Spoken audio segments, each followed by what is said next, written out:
going to prepare for civil service examinations, then the first question that comes to every veterinarian's mind is whether to do PG or not.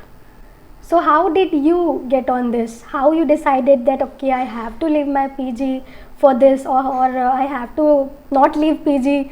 So how did you take this decision? See, here views of mine are clearly personal, based upon my conditions and circumstances at that moment. After my graduation, I knew that I had an ample opportunities in the government sector as a veterinary assistant surgeon, which we call in Andhra Pradesh. But the notification was taking some time.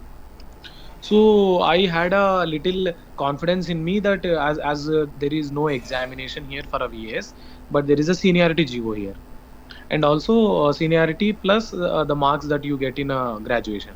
So in that regard, I was confident that whenever the notification comes, I would be joining some job.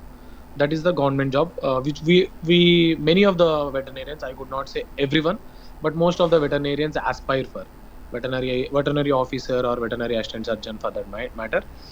So when I have understood that I have a job which can be done in future or even after few years, so why should not I give myself a time period of 2 to 4 years or 5 years for that matter, to just check my understanding and check my professional caliber in other professions, other things like civil services.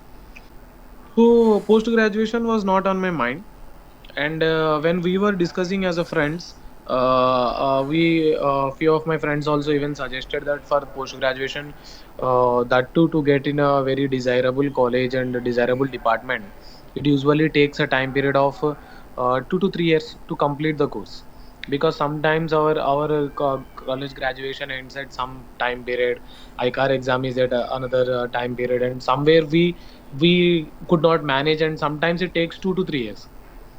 So if you give these 2 to 3 years for UPSC, so then that could give you a better results only if you are interested in civil services.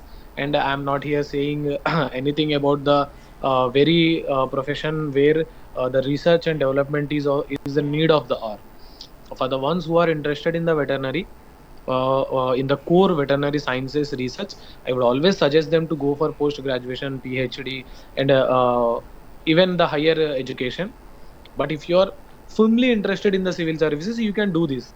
But for that kind, I would like to add, I have many seniors of mine, like Nawaz Sharif sir, who is in Defence Estate Service, and many other services, and another senior who is already an IAS now.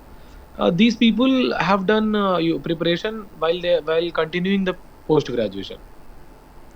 So and the very ranker of this year, Aakansha, she was already a veterinary officer. So I don't think that could be a very much hindrance in that regard. It is up to the personal choice how you wanted to do, because there are people who have not done post graduation and went into the full-fledged preparation like me, and there are also people who are doing parallelly and managing the things parallelly. So that is completely on a person's call. Very well said, sir, that we have those 2-3 years and it is our choice that whether we want to invest it in PG or we want to invest it in our dream career. If we dream for UPSC, Yeah. it means that we have a choice in that. And yes, if it totally depends on person to person that whether they can manage the things together or not. Okay. Yeah.